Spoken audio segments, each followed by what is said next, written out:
Ahí estás tú, recién llegado a Europa. A los 21 años, tuviste que irte de tu país, el Uruguay.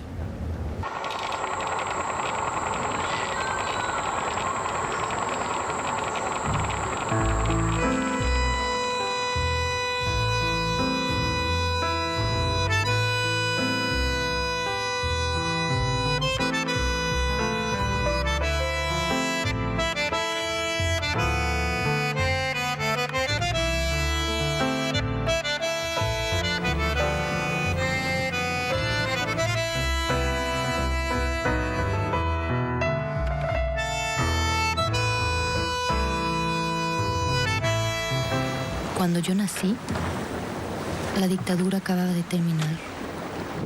Tu padre, mi abuelo, acababa de morir. No te pudiste despedir de él. Solo hoy puedo comprender lo que eso pudo haber significado para ti.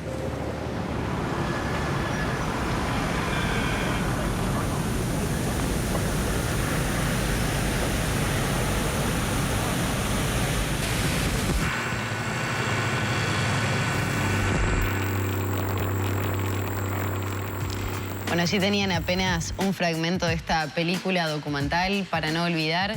Un trabajo, bueno, muy conmovedor, ¿no? Imaginamos por lo pronto, en base a lo que estamos viendo y sobre todo el tema familiar, de exilio, que Laura Gabay, que es directora de esta película y protagonista además, junto a su familia, que nos está acompañando hoy, así que le damos los buenos días. Conmovida, emocionada al volver a ver ese tráiler. Sí, siempre hay un poco de emoción cuando se vuelve a ver estas imágenes.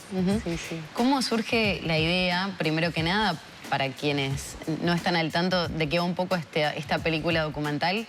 Tú encontrás mucho material, rollos fílmicos, audios y demás, de comunicaciones que mantenía tu papá, recientemente fallecido, con su hermana, también exiliada en Brasil, tu papá en Suiza, su hermana más cerca de Uruguay, y bueno, con una familia que queda desmembrada. ¿Cómo surge la iniciativa y qué se busca también? Porque siempre hay un porqué intentamos crear una película como esta, un documental. Sí, bueno, el punto de partida de la película era justamente el no querer olvidar un ser querido, que era mi padre, que acaba de fallecer. Y es verdad que las fotos o las imágenes en movimiento nos dan algún recuerdo, pero la voz, cuando se escucha la voz a través de bueno, los cassettes que yo encontré, ahí hay como un vínculo más grande, se tiene un vínculo más grande con la persona que ya no está, porque además de la voz, de lo que se dice, está ese metalenguaje, esos silencios también que para mí fueron muy importantes en esta película. Había como una necesidad de entender cosas que yo no había entendido, preguntas que se quedaron así sin responder. Y creo que la necesidad de esta película era esa, era de entender y de responder a algunas preguntas que mi padre no pudo responder. ¿Y lo lograste? En realidad yo creo que tengo más preguntas aún después de haber hecho la película. ¿Cuándo y cómo descubriste esa cantidad de mensajes que había? Bueno, los cassettes, que son unas cintas de 90 minutos, que en realidad es el equivalente de los audios que nos mandamos hoy con los teléfonos, ¿no? Lo único que antes, bueno, era una cinta que se mandaba por correo y que podía tardar un mes para recibir. Y entonces había algo que hoy no tenemos más, que era el tiempo, que uno le podía dedicar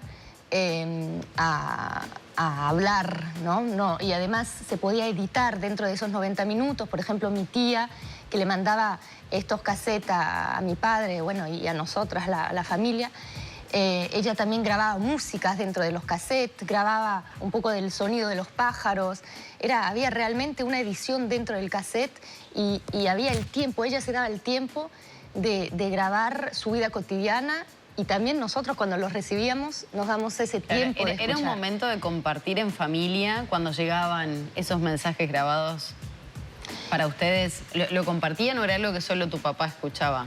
Sí, lo compartíamos en familia y de hecho el teléfono, por ejemplo, se mandaban esos cassettes porque el teléfono costaba muy caro, entonces tampoco no se hablaba mucho por teléfono. Entonces había algo más allá de las cartas escritas, estos cassettes que eran como unos tesoritos que llegaban a la casa. Entonces, eso sí yo los escuché. Lo que sí no había visto antes de la muerte de mi padre fueron las imágenes Super 8 que están en la película.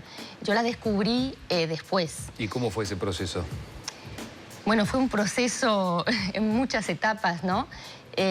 Porque yo sabía que existían, que estaban ahí como en un cajón, pero el hecho de descubrir y de ver, porque mi padre no era cineasta, pero el hecho de descubrir su mirada a través de estas imágenes sin sonido, porque son de imágenes mudas, me permitió quizás de entender más cosas de él. O sí, entender al menos una mirada y también entender por qué yo hago cine hoy. Claro. Y el significado de la comunicación, yo no quiero spoilear, pero bueno, una parte del documental señala de la necesidad de escribir y escribir, no dejar de escribir, ¿no?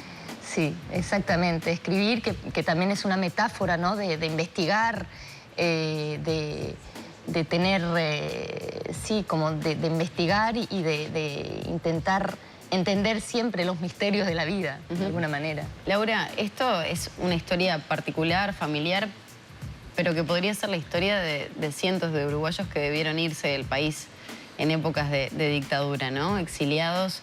¿Has tenido contacto, comunicación con familias que han atravesado lo mismo? ¿Qué repercusión han tenido? ¿Se han sentido identificados con momentos, con situaciones? Sí, bueno, ayer presentamos la película en la Cinemateca y sentí que había una conexión muy grande de la parte del público con la película. Claro, porque como decís vos, es una historia personal, pero yo creo que va mucho más hacia lo universal, porque al final las historias de migraciones pueden ser migraciones de todos los países. Entonces la película también fue mostrada en otros países y también hubo una identificación, aunque la gente no conociera Uruguay ni esta historia en particular. Creo que sí, hay una conexión. Hay una identificación con la inmigración. Eso fue lo que pudiste recabar en los festivales internacionales. Exactamente, sí. Historias personales de familias separadas que intentan comunicar, que intentan darse amor a través de la distancia, ¿no? Ahora, Laura, más allá de que vos planteabas que quedaron muchas preguntas pendientes, ¿no? O surgen más preguntas, cuando terminás de componer todo este material y crear este documental, ¿se va armando cierta narración o por lo menos un orden cronológico? ¿Empiezan a encajar piezas que tal vez no estaban tan armadas en tu vida? Sí, por ejemplo, trabajando con el material hubo un trabajo muy grande de visionado, de transcripción, por ejemplo, de todo lo que se decía en los cassettes. Yo quise transcribirlo todo para poder editar después. También con las imágenes ahí surgieron como recuerdos. Y esos recuerdos que vienen de la infancia vinieron gracias a ese trabajo de edición. Y, por ejemplo, bueno, la temática de la dictadura, que es una temática tabú en mi familia como en muchas otras familias, porque nunca se habló de eso, surgió a través del trabajo de montaje. No tenía la idea inicial de hablar de esta temática. ¿Y ese es un cuestionamiento por eso, de no haber tenido la razón del exilio? Sí, creo que es algo que está atravesado en mi familia, ese silencio que viene de un exilio, de una migración, y que además atraviesa de generación en generación. Entonces yo, que no viví ni un exilio ni una migración, siento dentro de mí algo, sí, como estas preguntas. Las emociones encontradas, porque vos también sos producto de ese exilio, ¿no? Exactamente. De tu mamá española, tu papá uruguayo, viviendo en otro país los dos. ¿Con qué sensación te quedaste cuando terminaste de hacer la película y la viste proyectada?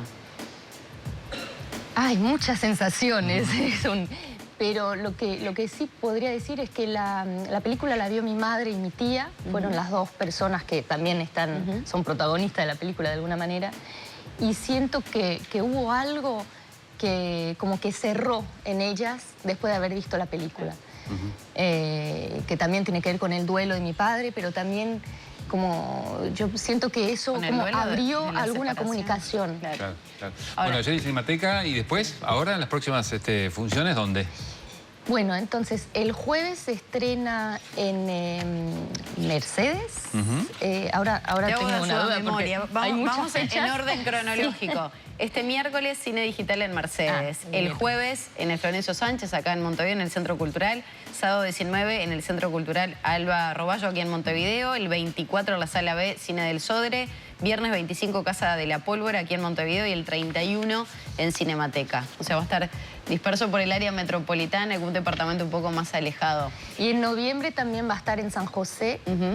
Y en el Sí, Maca, perdón, ¿no? San José en y el Maca, Maldonado. Exactamente. El 16 en el Maca y el viernes 8 en San José. Laura, ha sido un placer enorme. Felicitaciones, porque se nota que es un trabajo muy sentido que atraviesa muchas cuestiones personales, familiares y, bueno, de coyuntura también político-social de otro momento. Muchas gracias. Gracias a Muchas gracias. ustedes.